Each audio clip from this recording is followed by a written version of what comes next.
I'm Greta. And I'm Claudia, and welcome to Knitters and Critters, where we talk about Critical Role Campaign 3. So we're doing a smash up of episode 42 and 43. Yeah. 42 was a pretty quiet episode. I mean, Matt Mercer really brought out his big guns when it came to world building. Oh my gosh, of the city of yeah. Eos. Freaking gorgeous. And other than that, the Bell's Hells just did a lot of gambling, which it seemed like they had a lot of fun. So Right. sometimes you just need like a reset game. Yeah. Spend a few hours at a casino. Yeah. Especially when you think about everything that happened in episode 43. Because, holy crap, did we learn a lot. Yeah, 43 was busy. There was a lot of stuff going on. Yeah. Of course, it started off with them facing off against Shithead. Only Sam Riegel could think of something that random to have as a backstory element as an angry bird, I guess. An undead. An undead angry bird. bird. Yeah, talk about a really super suave way to introduce themselves to the Idinland Seminary. We're gonna walk in and get in a fight with a bird. Yeah, well, you do what you have to. Yeah. First impressions and all that. Gotta get them to remember you. Yeah, and then immediately cast fast friends on the door lady, and then extort / get information to blackmail her later. Oh my gosh. Yeah. Yeah, I hope they don't want to go back there and meet Professor Sumol, because I think that's going to be an interesting meeting with the door lady again. Yeah. That is going to be interesting. Well, what do you think about the Judicators? Yeah, that is interesting. Obviously, we know a lot about Vasselheim from Campaign 1. It seems interesting to me that in this campaign, Vasselheim, just as a state, seems less... I don't know, there's something more menacing about it in this campaign. It seems a little bit more crusadery than it did in the past. I mean, it was always very religious, but just the idea that they're suppressing this information and maybe silencing people in the Grim Verity. I mean, obviously that doesn't sound good. Yeah, when religion and military, you know.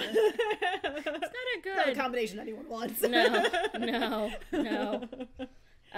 They also were at the cave where the Mighty Nine fled to when they were escaping from the Cerberus assembly. Plane Rider Rin is back. Mm-hmm. I love that character. Yeah. I'm glad. And a good thing, too, that they are... that the Bell's Hells are meeting more powerful people. They need them. They need that backup. I need everything that they learned from Professor Kai and Plane Rider Rin. I mean, it really makes me feel like Matt has created this really awesome nemesis for the Bell's Hells to go up against. The problem with that is I also feel like the Bell's Hells are the least equipped at this point to face a god eater. No. Yeah, at this point, they definitely need allies, and I've heard... Who was it? It was somebody online, I apologize, said that they wanted this, not Battle Royale, but, Vox Machina and the Mighty Nine and Bell's Hells. I'm like, okay, if all of those get together, then yeah. Maybe there's a chance. But I don't know. I don't see that happening. I think that would be logistically a nightmare. Yeah. And logistically you're right. It would be an absolute nightmare. Yeah. I was thinking about on my way over here, like, senior class superlatives, most likely to succeed. I feel like the Bell's Hells are the most likely to get a TPK. They almost have. Yeah. So, that would not surprise me. That would be on their yearbook. Yeah. Definitely. I think it's a good plan for them, though, to try and sabotage some of the machines. I think that's their most likely route to not having this Predathos be... I feel like, it's something manageable for them with some planning. That is something that is within sort of their wheelhouse, the kind of, messing with things. Yeah, let's just break something. That seems very... They're good at that. Yeah. I'm a little concerned about them going to the Feywild. I'm excited for it. But there are two things wrong with that in my mind. One, it seems like they've all forgotten about Yusufayed being, like, and like the whole Unseelie court basically gunning for Fern's blood. But also, it seems like Matt is setting up Grandma Mori as like the ultimate revenge on Laura Bailey for completely fucking up his encounter with the hag in campaign 2. The cupcake. The cupcake incident. Yeah, Grandma Mori seems like an interesting character. Yeah, I mean, I think just going to the Feywild is, there are so many dangers, there are many things, and as we know, the Fey like to be tricky, and even when they're telling you something, you're like, oh yeah, that's crystal clear. It isn't. Yeah, it isn't. There's always something hidden. There's always something extra. There's always something that they've twisted words. Yeah. So yeah. And it's all very shiny and new and alluring in a way that I'm not sure the Bell's Hells have the like rigor to resist. Yeah, the discipline. The discipline. That's a good way of saying it. Yeah. Yeah. But it should be interesting if they decide to go that route. Yeah. I don't think any campaign has gone to the Shadowfell, so I think that could also be like an interesting. It doesn't seem like they're going to go that way though, because they don't know anyone there to kind of help out. Yeah. But yeah. So what about this Perdathos guy? Oh man, this sounds interesting. Yeah. I like that it's all kind of pre-Calamity stuff. Obviously with the Calamity miniseries, which was awesome, we got to learn a lot about that lore, but there really hasn't been too much established about everything that happened before the Calamity. But I kind of like the idea that there's this entity that even the gods and the primordial titans feared. Yeah. Like, what the fuck is up with that? Yeah, that is power beyond what almost anything we've seen in Critical Role so far. Yeah. But it does feel very spacey. I was watching the most recent Four-Sided Dive, and Liam was theorizing that maybe those Dunamantic beacons that came about in campaign 2 are all like from Perdathos. Oh, that could be interesting. Yeah, this is definitely Calamity level. Yeah. It's gearing up.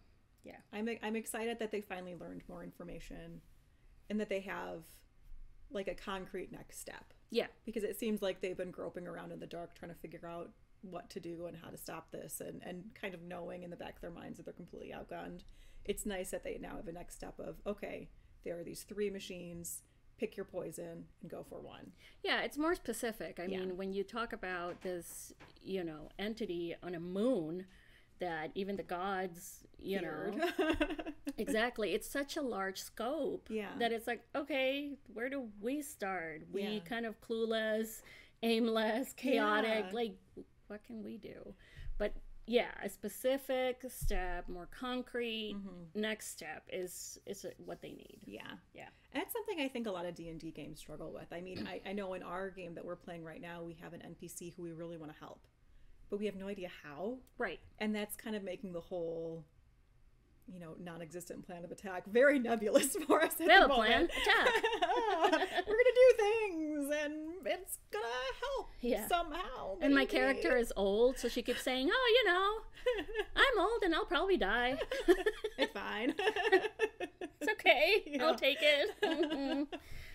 Yeah, because when you're like, okay, we need to get this person's or this creature's soul back, it's like, okay, where do we start? But how? Like, what? How? Wait, how? Where do, what? Yeah. Yeah. What do you think about Liliana working with Odahan Thule potentially? I am not surprised. Yeah. I think somebody that can abandon their child and just disappear from their life, I don't know, to me it was like, okay, clearly they're not on the up and up. Yeah. Clearly this is something. Not, there's something nefarious, there's something so yeah, I'm not surprised if that is what ends up being the case. I feel bad for Imogen. Yeah. What's killing me though is in none of the conversations that Imogen's been having with her mother has she ever mentioned, "Hey mom, Odahan Thule is trying to kill me." Like, This seems like if Imogen wants, and I know like the sending spell is super hard and like you can never say everything that you want to say in it, but it seems like she's bearing the lead here of Mom, I'm not just looking for you because I'm curious. Mom, I'm looking for you because I'm in serious trouble and this woman killed my best friend. Yeah, something I feel she should share. Yeah. Especially if they're hoping that Liliana's going to get them on the inside or give them any inside information. Yeah. I feel that if she does, it's going to come either with strings attached or with some surprise. Yeah. Liliana better be watching out because right now she has the most dangerous job in all of fantasy. She is the mother of a character. Which means she is going to die. Yeah, that doesn't happen It's like being often. the girlfriend of a hero in an action movie. I know, right? Just give up, you're dead. Yeah. Get that insurance policy and just live your life. Just put on the red shirt. We all know what's going to happen to you. It should be interesting next couple episodes for the Bell's Hills. Hopefully they keep Are going. you guys shipping Fern and Menno? I want to know. I'm just saying. I'm just putting it out there. And how will Chetney react if Fern is off the market? With more rage. Just wolf out again, go attack some shopkeeper. Uh-oh, that door clerk better watch out. Yeah, that's just not going to be okay. Yeah.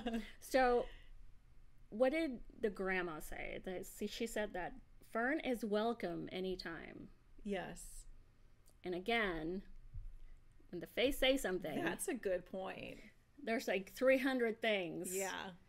That they're not saying, like iceberg. Right. You know. That was very specific verbiage. Now that you mention it, Fern is welcome anytime. Ooh.